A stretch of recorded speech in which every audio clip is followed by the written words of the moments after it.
How much is enough togetherness in your marriage? Hi friends, welcome to Marriage Realities, a comprehensive relationship channel. Today's video is all about the amount of togetherness you should enjoy in your married life. The very essence of your relationship with your spouse is all about the time you spend together and how much both enjoy your togetherness. The happiness quotient of your marriage literally depends upon the quality of togetherness between you. But it is sad that mostly you spend your time at home doing your own thing, and your spouse spends his or her time doing his or her own thing. If at all you spend your time together, it is mostly to watch some movies in the TV, or both sit together with mobiles in your hand. In fact, being glued to mobile phones has become the trend in modern marriages. It is very alarming how mobile phones have literally bulldozed its way into family time. When you do not spend quality family time talking and having fun with your spouse, your married life will soon lose its sheen. Does this mean you should spend all your time with your spouse in your married life? It is rather baffling to answer this question, because the togetherness you should enjoy with your spouse cannot be calculated with time limits. Though marriage is all about togetherness with your spouse, there should be a borderline to it. Are you surprised when I say that there should be a definite boundary line in your togetherness with your spouse? Do not be. How does a plant survive? It should have good soil and water. Then, most importantly, the plant should have spacing to spread out its root. If there's no spacing, the growth of the plant will be stunted until one day it slowly withers away. Likewise, the quality of your marriage will decline if there's no spacing between you. How will you feel if your spouse breathes down your neck 24/7? You will definitely feel smothered and imprisoned as your mind screams and revolt when you do not enjoy your own me time. It is true that you should spend quality time together to nurture your relationship with your spouse. But spending all your time together does not spell good for your relationship. You should have the freedom to enjoy your very own me time to satisfy the individual in you. Unless you have freedom to do things you like, you cannot enjoy your married life. What sort of a freedom do you expect from your spouse? You want time to spend it on yourself. You want time to just laze around. You want time to do your very own personal shopping. Can you see how much you want to satisfy the real individual in you? Marriage in no way plucks away your need for your own private zone. So, pampering the individual in you is your prerogative.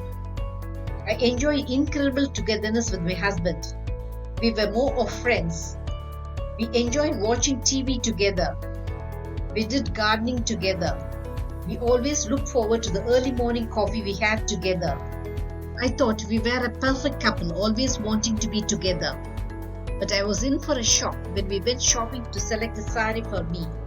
Woman-like, I was not satisfied with the sarees the salesman showed me, and I kept asking for some more sarees to be shown. Can't you pick any one saree? We have been here for more than an hour and still you are not satisfied, my husband hissed at me in anger. Buckling under his impatience, I picked up a saree which did not satisfy me that much. My husband knew that I was dissatisfied on being forced to buy a saree which I didn't like. I did not enjoy your shopping because I was not interested in what you were interested in. You would have enjoyed your shopping if you had gone alone. Here afterwards, let us not go together to places where we do not have any common interest, my husband told me. My husband was quite right. We indeed needed our own private zone. We decided to give each other that much of freedom to satisfy our personal desires without treading on one another. It worked fine with us. My husband never accompanied me when I went for my personal shopping as he knew that he would be bored to death. My husband was a very religious man. He believed in visiting temples on auspicious days, whereas I thought praying at home was good enough. My husband never forced me to go with him. Pray for me also, I would say, and my husband would smile warmly at me. This spacing and the respect for each other's individuality made us even more loving and happy. It made me realize that wanting to spend time doing your own thing did not signify lack of love. It just showcased how much you need to cater to the individuality of each other. Most of you crave for your very own privacy even though you're married, don't you? It is very true that both should spend time together to make your marriage loving and fulfilling. But there is a catch to the amount of togetherness your marriage needs. You are an individual and your spouse is an individual. You have a different taste and your spouse has a different taste. When you're forced by your spouse to do things you do not have mutual interest, you become resentful and angry. If your spouse insists that you should mingle only with his or her friends, you do not like it a wee bit. You also dislike it when your spouse literally clings to you, giving you no time for yourself. This is why you need your very own private zone even though you're married. Husband should understand the simple fact that the outlook of his wife is different from his outlook. The personal time a husband gives his wife to fulfill her womanly wishes makes her feel blessed with an understanding husband.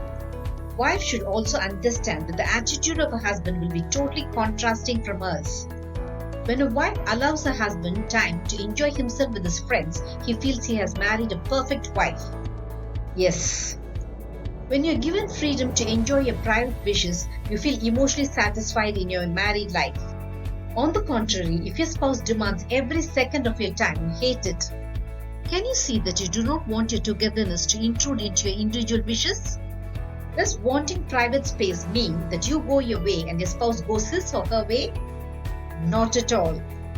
Your relationship with your spouse would never flourish if you do not spend enough time together. You need your spouse when you have emotional problems. You need the proximity of your spouse to feel bonded to him or her. You need the presence of your spouse to feel like a family. You need the spontaneous emotional support of your spouse to feel protected. You want to laugh and have fun with your spouse. When you're able to enjoy such extraordinary togetherness with your spouse while keeping your personal zone intact, it automatically leads towards a blissful relationship between you. It makes your marriage more meaningful and relaxed. But let there be spaces in your togetherness and let the winds of the heavens dance between you. Love one another, but make not a bond of love. Let it rather be a moving sea between the shores of your souls. Says Khalil Gibran. He is indeed right. You should be together in joy or sorrow. You should be together in victory or defeat. You should be together in your financial well-being or financial downfall. You should handle the good and the bad of your marriage with unlimited and selfless love. The trick is you should take a step back to let your spouse enjoy some personal moments also. This is a very small but very effective trick to a near-perfect married life. Did this video make you understand the importance of the level of togetherness your marriage needs? Marriage Realities will have many such relationship eye-openers. Subscribe to my channel to understand your marriage in a new light. Press the bell icon for updates about my latest relationship videos. Make love forever until death do us part your relationship goal.